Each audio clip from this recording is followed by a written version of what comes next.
Jal, Ya, Tuan. tengokkan kes ni, Jal. Kenapa kes ni no further action? Oh, ni kes lama ni, Tuan. Okey. Oh, Okey.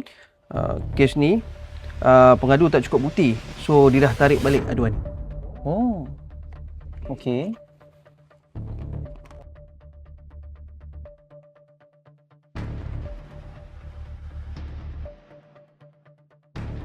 Kenapa kes ni? Kes lama. Nak try buka balik.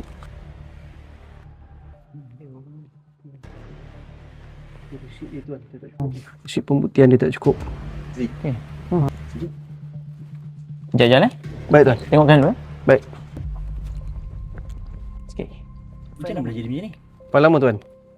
Dia tarik balik aduan ada dasar ugutan ke apa ke tak ada? Oh, dia tak nyatakan perkara tersebut, Tuan. Baik, Tuan. Uruskan file ni cepat Baik, Tuan. Terima kasih, Tuan.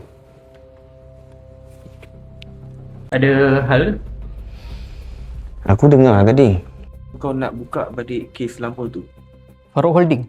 Ya. Kenapa? Kes ni dulu sensitif tau. Okey. Aku dah fikir masak-masak. Kalau kau tanya aku, Wan, sebelum ni kes ni katanya bukti tak cukup. Pengadu pula tarik aduan dia. Tapi macam ada yang pengki, macam kena sogok pun ada. Tapi Wan, aku dah dapat bukti baru. Email dalaman aku ada, laporan makmal pun aku dah dapat. So kalau kau tanya aku, kita ada good chance untuk menang kes ni. Untuk kes Farouk ni aku rasa aku akan berdepan dengan risiko yang besar.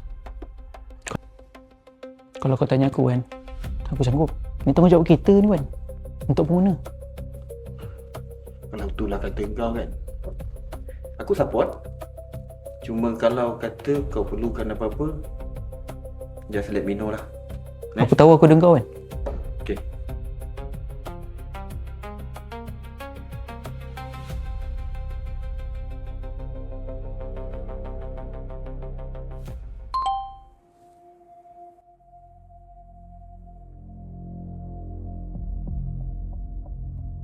Kes lama dibuka semula?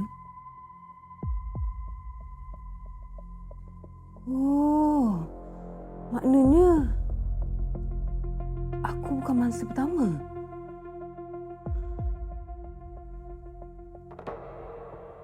Dah lama diorang buat kerja ni. Tapi kenapa tak ada seorang pun yang buat aduan? Kenapa tak ada yang berani halang diorang ni?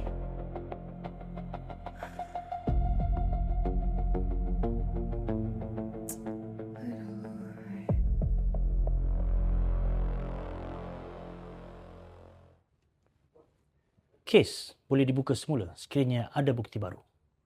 Keadilan tiada tarik luput.